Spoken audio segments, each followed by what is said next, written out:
Voilà, c'est ouvert ici, c'est ouvert là.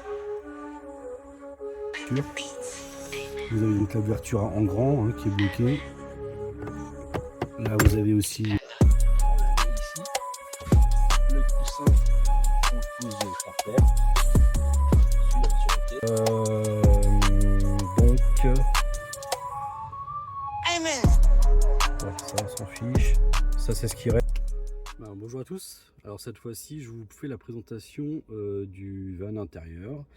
Un peu plus complet, c'est-à-dire que je vais y rajouter tout simplement les finitions que je n'ai pas présentées, donc là au niveau de la porte coulissante. Et puis le couchage aussi, comment ça se passe. C'est ouvert ici, c'est ouvert là. Vous pouvez ranger des petites choses, des petites sacoches. Le hublot, donc là j'ai mis une sécurité parce que si on ouvre la porte, forcément ça risque de l'arracher. Et puis ça se ferme comme ça. Donc là ça suffit déjà largement. Là forcément du coup la baie que j'ai ouverte. C'est une baie à projection. Donc, je parlais de fermeture, mais c'est deux possibilités d'ouverture. Vous avez donc l'ouverture en grand qui est bloquée. Là vous avez aussi éventuellement celle-ci qui est un peu moins entrouvert. Et là par contre en verrouillage surtout, vous avez cette position là où là ça laisse un petit passage. Donc vous venez juste crocheter le bord. Voilà. Et là du coup ça bloque la vitre. Et après bien sûr vous avez la position complètement verrouillée. Comme ça. Avec le store, la moustiquaire ou son moustiquaire. Avant de présenter le lit, je fais la présentation de la partie basse. On a encore pas mal d'espace à ce niveau-là. Nous, on mettait des sacs, mais si vous voulez pas mettre de sacs, vous avez la place pour mettre les chaussures. Donc ça fait quand même pas mal. Là, il y a un trépied, il passe sans problème. Tac. Oui, il y a une chose que je vous ai pas présentée, c'était le chauffage. Donc le chauffage, la commande est là, ici. Voilà, actuellement j'ai mis en mode ventilation, donc vous avez toutes les informations. Avec la molette, vous mettez les modes que vous avez besoin. Voilà, tout simplement.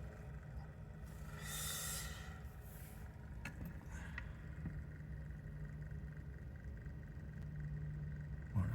La bouche d'aération, de ventilation, pardon, elle est là, ici. Tac, et elle est orientable. On peut la tourner comme on veut. C'est-à-dire que si vous êtes dehors et que vous avez fait un petit campement avec la toile d'ombrage fermée avec des rideaux, un peu en mode de cocooning, vous pouvez tout à fait orienter la bouche d'aération dehors. Comme ça chauffe le petit campement que vous avez dehors, tout simplement. Ça peut être sympa pour l'hiver ou les demi-saisons. Pour le passer en mode couchage, parce que je vous en ai pas parlé. Donc voilà, donc là la caisse, on la met ici. Le coussin, on le pose par terre, là-dessus, là, sur la caisse. Il reste la petite table qu'on peut mettre ici, tout simplement. Voilà, donc ensuite là ce que je vais faire, c'est que je vais rabattre les deux matelas, récupérer la planche.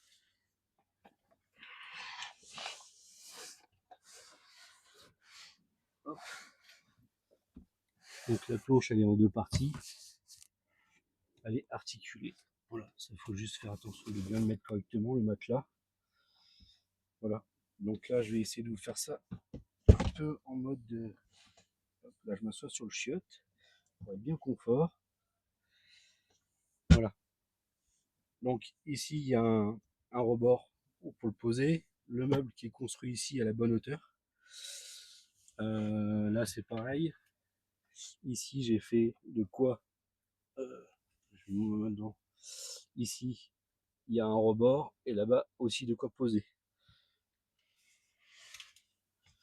Voilà, donc on l'a faisant comme ça, et on ouvre. Voilà, c'est déplié. Par contre, elle n'est pas bien posée. Donc là, je vous récupère pour vous montrer où il faut la poser. Ici, j'essaie de vous faire voir. J'ai fait un rebord. Donc la planche, il faut qu'elle vienne là-dessus, quoi. Voilà, tout simplement. Je vous remets sur le trépied pour continuer l'installation. Là, je vais la mettre dans l'axe. Voilà, tout simplement, bien calé là-bas. Et puis, il n'y a plus qu'à rajouter les coussins. Pensez éventuellement à dégrafer le rideau. Ça fait une isolation supplémentaire. Et puis, ça cache un peu de la lumière, quoi. Tout simplement. Là, vous poussez ça.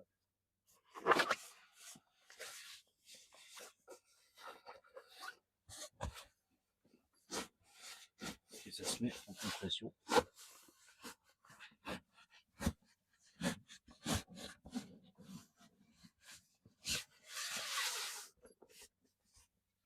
Voilà.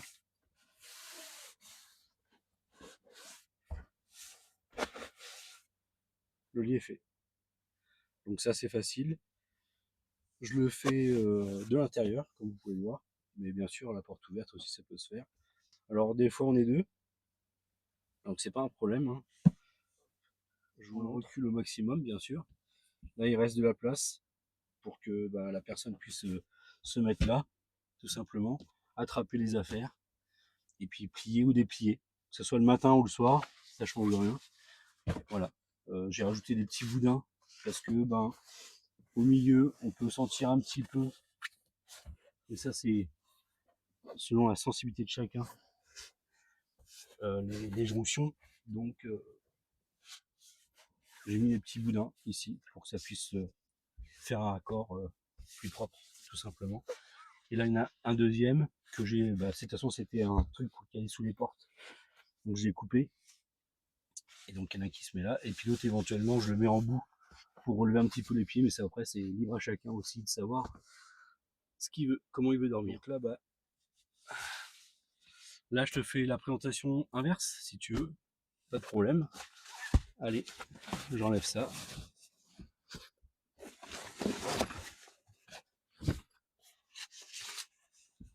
Ça se met là. Alors bien sûr, si tu te poses la question, oui mais attends, là t'as pas mis ta couverture, t'as pas mis les draps. Alors nous quand c'est comme ça, c'est simple, les draps on les défait, pas au bout, mais au niveau des pieds, on le plie jusqu'au bout pour le mettre en préparation déjà pour que le soir on n'a plus qu'à tirer et aborder quoi, c'est tout. Donc c'est assez rapide. Après bien sûr si vous avez des couvertures, des choses comme ça, sans sortir aussi s'il fait pas beau, un matin vous réveillez, il pleut des cordes. Donc c'est pas top. Du coup, ce qui peut se passer, c'est que vous ouvrez le devant, là, le rideau, vous pliez donc le siège avant, passager central, et puis vous passez les affaires de l'autre côté, tout simplement. Et vous restez à l'intérieur, sans problème. Encore une fois, la personne, vous êtes deux, une personne sur le chiotte, l'autre ici pour la manipulation, et puis ça se fait rapidement. Donc hop, là, je plie, je balance ça de l'autre côté, je récupère ça, comme ça, voilà, le tour est joué. Après, il faut que ça soit juste un peu présentable, c'est tout. Et voilà, le tour est joué. Donc il y avait un sujet aussi qu'on n'a pas évoqué, qui est tout simplement la table. Donc là, je vais mettre la lumière, voilà, ça sera plus joli. La table, éventuellement, il est possible de la plier. Tout est en place. Et bien, c'est tout à fait possible. Il faut pousser. Donc il faut pousser le chiotte contre l'évier. Ensuite, hop. Ici, il y a un pied qui est rétractable.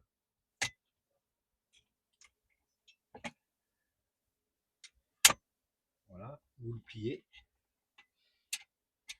J'espère que vous le voyez bien. Sinon, je referai la prise. Bon, là, c'est un fourgon qui est assez compact, faut pas l'oublier. C'est un Renault Trafic L1 H1. Il y a des choses que l'on fait au quotidien, comme déplier le lit, replier le lit, c'est absolument pas un souci. Ça demande un peu de manœuvre, mais ça prend franchement, même moi qui j'aime pas les choses un peu chiantes, faut que ça reste pratique. C'est bon, alors c'est sûr que c'est moi qui l'ai fait. Mais malgré tout, il y a des choses où je me dis non, c'est bon. Ça, la table, j'avoue qu'on l'applique pas tous les jours, quoi. C'est vraiment si un jour on préfère, on sait qu'on est à chaque fois dans des endroits où il fait beau et on sera jamais à l'intérieur, bah, ça dégage du passage tout simplement. Quand on rentre, c'est un peu plus facile de rentrer. C'est pour ça que je l'ai fait un peu en biseau quand même, pour que quand on ouvre la porte arrière là, et puis bah, la glacière, faut la choper là. Là, faut la mettre contre, tout contre. Il y a ça à enlever quand même. Et là en dessous, clac, ça se déclipse et voilà, ça se replie. Il y a un petit peu de ménage à faire. Je trouvais une chaussette. Hop, comme je vous le dis, on déplace pas tout le temps, donc forcément. Et puis bah, on remet la glacière à l'emplacement. Voilà. Et là, vous avez un grand dégagement. Donc voilà comment ça se présente tout ça. Bon bah écoutez, je pense avoir fait le tour. Et puis là, je vais faire juste un petit tour de clé pour vous montrer bah, que le véhicule est sain, tout simplement. De toute façon, j'ai prévu quand même de lui faire le contrôle technique parce que là, au mois de septembre, je dois faire l'anti-pollution. Donc autant tout faire. Et allez, je vous laisse et je vous fais voir du coup le démarrage. Allez, cette fois-ci, on rentre dans le véhicule. Et puis, on vous montre ça tout de suite. Ah bah tiens d'ailleurs, vous voyez bien le kilométrage là, voilà. Il n'y a pas de vitesse. Tac, un tour de clé. Il y a tout qui s'allume. Le petit moteur, tac tac, un tour de clé. Voilà, c'est fait. On y est. Tout va bien. J'ouvre le capot si vous voulez. Tac. Allez, on ouvre le capot. Voilà, la petite targette.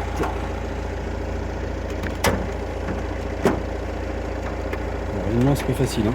Hop. Et c'est sur vérin, donc ça c'est top. Voilà comment ça se présente. Là c'est l'accordement pour le DC-DC avec le fusible.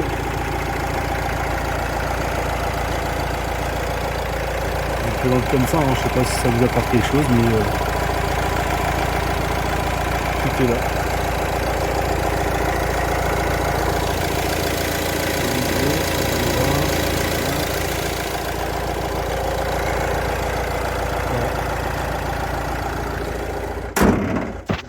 Que je peux vous présenter pour vous donner un peu l'ordre d'idée. Donc ouais, ça on s'en fiche, ça c'est ce qui reste. Il reste 610 km d'autonomie avec un peu moins de la moitié du plein. Voilà. Ensuite, alors je vais faire le tourner parce que je préfère, sinon ça va faire du bruit. Je le ferai tourner après parce que j'aime pas me donner un coup de clé que ça pour rien. L'instantané, voilà, la moyenne c'est 6 hein, comme je vous ai expliqué. Ça c'est ce qu'on a consommé. Alors on a fait un mois de route pour tout vous dire. Là je vous expliquerai ça tout à l'heure en face à face parce que comme ça fait un peu moche. Donc 249 litres de consommé au total pour les 1 mois de voyage. Voilà, on a fait le tour. Température extérieure actuellement 34 degrés.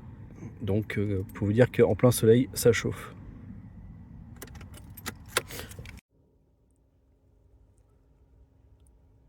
Voilà, ça c'est la température actuellement dans le camion, alors qu'il fait 34, plus de 34 degrés maintenant dehors.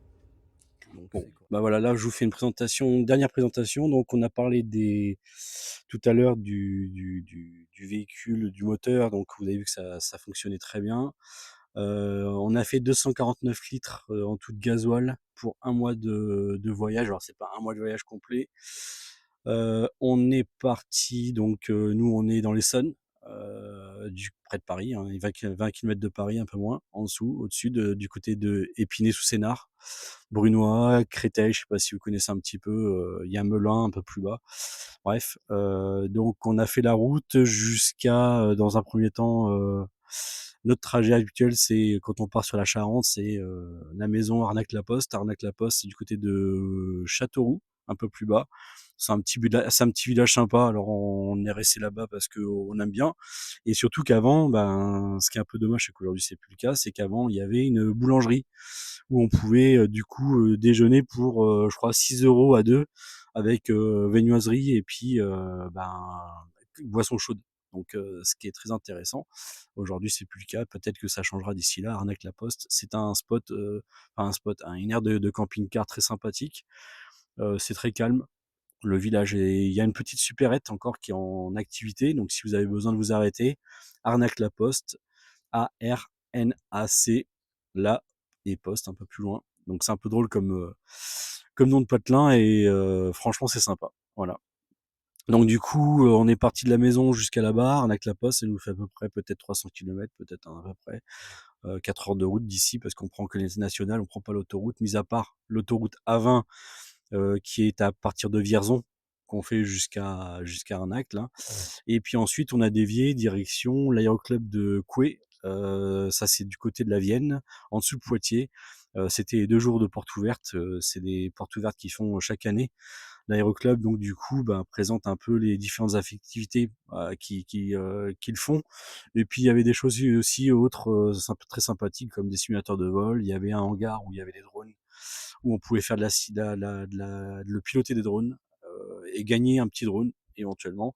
Alors l'année prochaine, je sais pas ce qu'il en sera exactement. J'espère que ça sera de même. J'espère surtout pour eux parce que franchement, c'est une activité un peu à part, ça c'est sûr.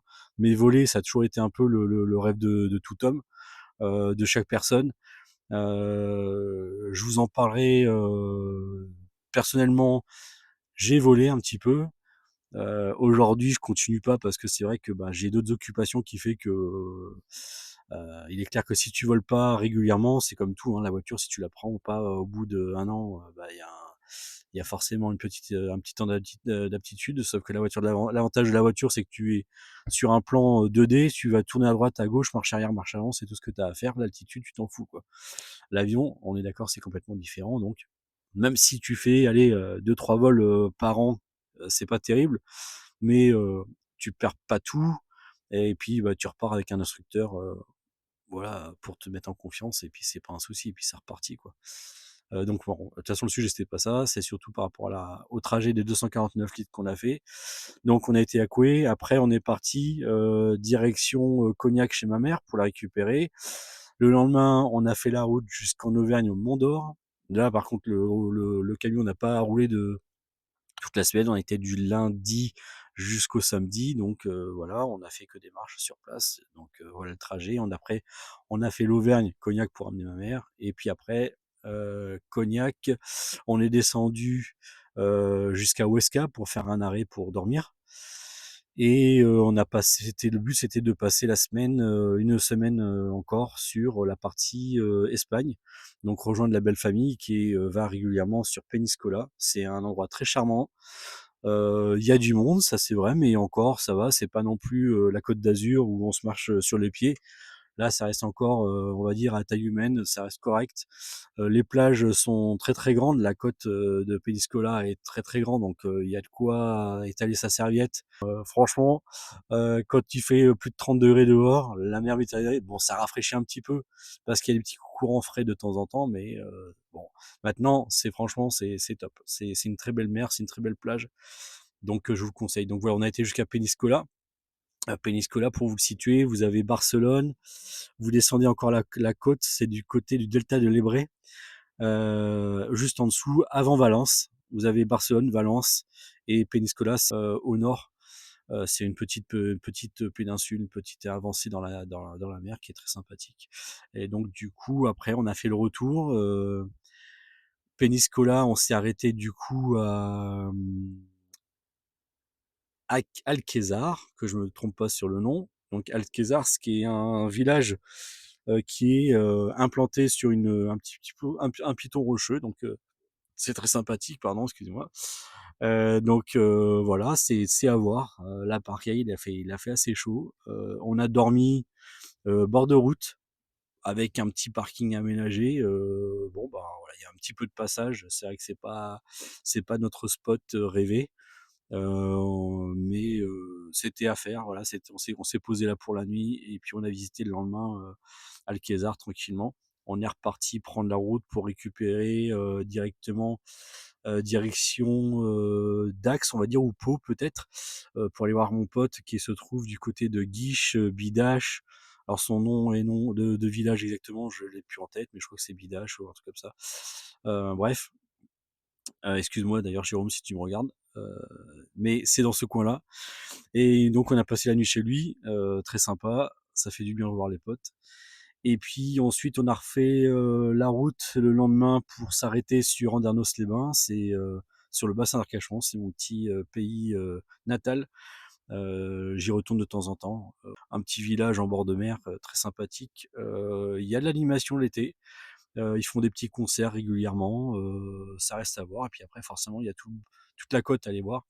En vélo, c'est beaucoup plus pratique, c'est praticable. De toute façon, on peut faire tout le tour du bassin en vélo. Ça, c'est ça qui est l'avantage. En voiture, bah forcément, en période estivale, c'est un peu plus chiant. Voilà. Mais ça reste à faire. En demi-saison, éventuellement, j'ai suis isolé tout seul en solo, forcément tout seul, en solo, ça va ensemble. Au mois de juin, c'était exceptionnel. C'était un petit besoin de ressources personnelles. Et puis parce que tout simplement j'ai quitté mon taf. Donc là c'est pareil, c'est un sujet que j'évoque sur mon site internet. Je vais peut-être prévoir une petite vidéo là-dessus parce que peut-être, tout dépend comment ça va se présenter, comment ça va avancer. C'est un projet qui me tient à cœur. La vie de tout le monde est un peu commune par rapport à ça, c'est qu'on a envie de profiter de la vie. Je pense que le Covid y est aussi pour beaucoup, mais malgré tout, déjà avant ça, il y avait des personnes bien avant Covid qui avaient décidé de tout lâcher pour pouvoir profiter de la vie au maximum, voyager. Moi, j'en suis pas dans cette optique-là. Déjà financièrement, j'ai pas prévu ça, je l'ai pas préparé.